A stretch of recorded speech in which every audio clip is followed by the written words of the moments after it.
Positive থাকুন, ইতিবাচক থাকুন, কারুর সম্পর্কে কুৎসা ছড়াবেন না।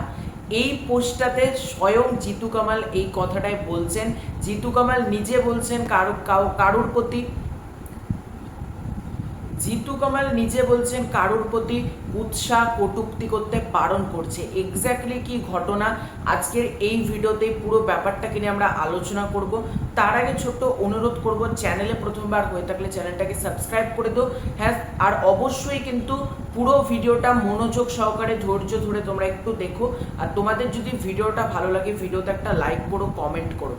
তো ব্যাপারটা কি দেখো, ইদানিং কালে জিতু কামাল কেন পোস্ট করেছে, পোস্টার ব্যাপারে আসছি। তার আগে এই পোস্টটা জিতু কামাল করলো কেন, এটা তো সব থেকে বড় কথা। যে হঠাৎ একটা মানুষ হলো, সে কেন পোস্ট করছে যে কারোর প্রতি কুৎসা করবেন না, কটূক্তি করবেন না, পজিটিভ থাকুন, ইতিবাচক হন, এগুলো তিনি কেন লিখছেন?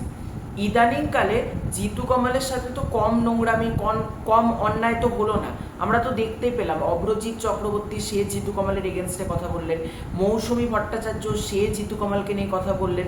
রিসেন্টলি আমরা দেখলাম পায়েল দে সেও জিতু কামালের এগেনস্টে গিয়ে এমন কিছু মন্তব্য রাখলেন।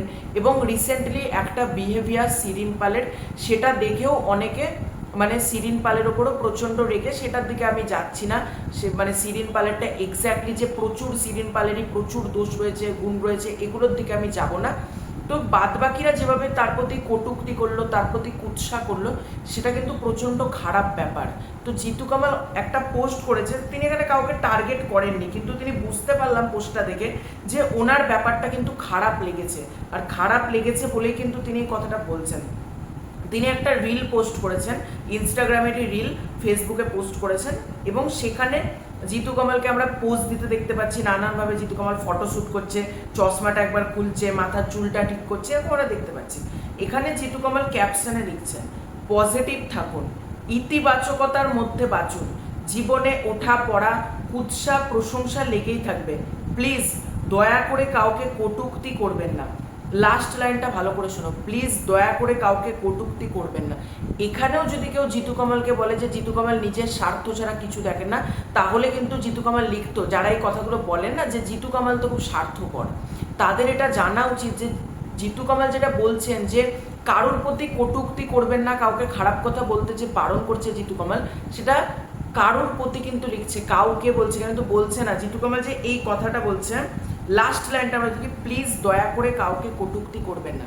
তিনি যদি স্বার্থপর হতেন না, তিনি বলতেন প্লিজ দয়া করে আমাকে কেউ কটূক্তি করবেন না, আমি খুব ভালো কাজ করছি, এটা তিনি বলতেন। তিনি কিন্তু সবার জন্যই ভাবেন। আর একটা কথা আছে না, যে মানুষটা সবার জন্য ভাবে দিন শেষে বাঁশ কিন্তু সেই খায়। তো ভবিষ্যতেও জিতু কামালের প্রতি আরও এগেনস্ট এরকম নানান আমরা অ্যালিগেশন শুনতে পারি। তো জিতু কামালের যারা অডিয়েন্স রয়েছে, আমি একটা কথাই প্রত্যেককে বলবো, বি স্ট্রং, তোমরা প্রত্যেকে স্ট্রং থাকো। জিতু কামাল তিনিও প্রচণ্ড একজন স্ট্রং ব্যক্তি, সেই জন্য এত তার প্রতি কটূক্তি কুৎসার পরেও পুরো ব্যাপারটা ভালোভাবে তিনি বলছেন। কাউকে তিনি পার্সোনাল অ্যাটাক করছেন না, কারোর নাম ধরে তিনি পোস্টটা করছেন না। এখানেই প্রমাণ করে একজন শিল্পীর বড় মন, বড় মানসিকতাকে। তো তোমাদের এই পুরো ব্যাপারটাকে কেন্দ্র করে কি মতামত কমেন্ট করে জানিও। খুব শীঘ্রই দেখা হচ্ছে নতুন কোনো ভিডিওতে, ততক্ষণ